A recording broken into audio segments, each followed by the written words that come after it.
Assalamualaikum warahmatullahi wabarakatuh. Perkenalkan, nama saya Nur Aini Amalia Hamid dengan NIM 90500121055 dari jurusan Perbankan Syariah UIN Alauddin Makassar.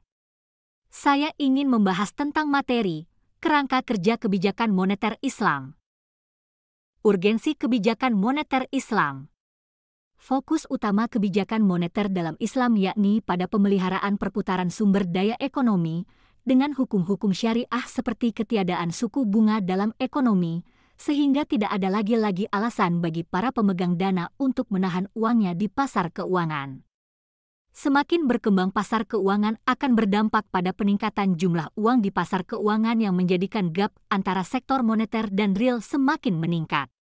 Jadi, dapat dikatakan bahwa sebenarnya perlu ada instrumen-instrumen lain selain suku bunga dalam memecahkan masalah-masalah perekonomian. Sasaran kebijakan moneter Islam. Pelaksanaan kebijakan moneter Islam pada dasarnya harus selaras dengan pencapaian akhir dari ekonomi Islam yaitu falah. Sasaran, semi-objektifes, dari kebijakan moneter Islam adalah memaksimalkan kesejahteraan manusia, maximize human welfare. Sasaran utama kebijakan moneter yang ada dalam ekonomi Islam terdiri dari 3 bagian yaitu sebagai berikut. 1.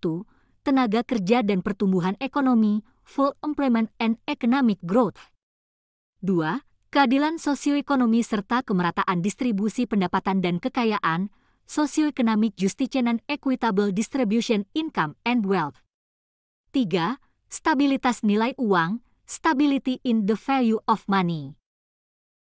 Strategi kebijakan moneter secara praktis dalam manajemen moneter Islam tidak diperkenankan menggunakan suku bunga, karena sebagaimana dasar dari sistem ekonomi Islam bahwa riba itu haram, sedangkan suku bunga adalah riba.